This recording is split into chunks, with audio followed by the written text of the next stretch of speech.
The family of a Victoria man who was killed when his truck plunged off a loading ramp at Swartz Bay at the Ferry terminal Friday night has offered an apology for what happened. 29-year-old James Davies drove his pickup truck through two barriers before accelerating off the end of the ramp and into the water.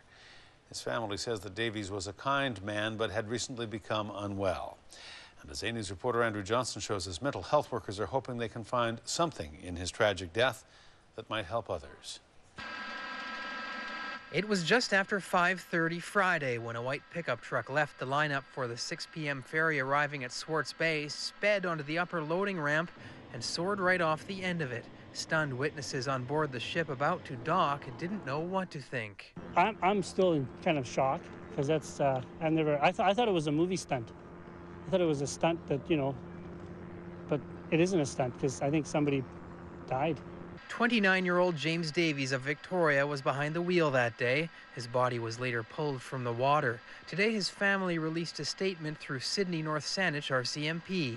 "We are a family in grief. On Friday, our son James died in a tragic event at Swartz Bay. James was a kind, courageous, and charitable young man who had very recently become unwell. We regret the trauma and anguish that this event may have caused those who witnessed it and those involved in the rescue and recovery efforts. Our son was a most caring individual who would never have wanted to cause grief to those around him."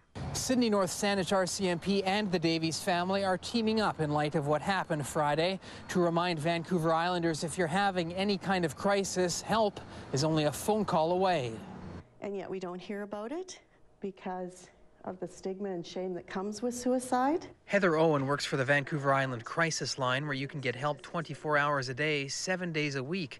Owen says suicide is a much more complicated issue than people think and is usually the result of a series of events that overwhelm someone's ability to cope. You can call and talk about those things that seem overwhelming in your life at that point and just bounce it off someone else and just have validation that these are things that happen to all of us at some point in our life. Kelly Reid is a mental health specialist at the Vancouver Island Health Authority and very sorry to hear what happened to James Davies. We feel it in our gut, and that's really why we're in this business, is we want to help people who are in distress, and so a tragedy, and I think we all feel very, very badly about that outcome. Reid wants people to know it is a misconception that you shouldn't raise the issue of suicide with someone who is depressed. It will actually help them. If there is a concern about that being something that a person's considering, it's okay to bring it up. It's not going to in any way increase the likelihood of that happening. Reid says the Vancouver Island Crisis Line is the best way to get in touch with someone who can lead you to specially trained people who will be ready to help. You can reach the crisis line at 1-888-494-3888. Andrew Johnson, A News.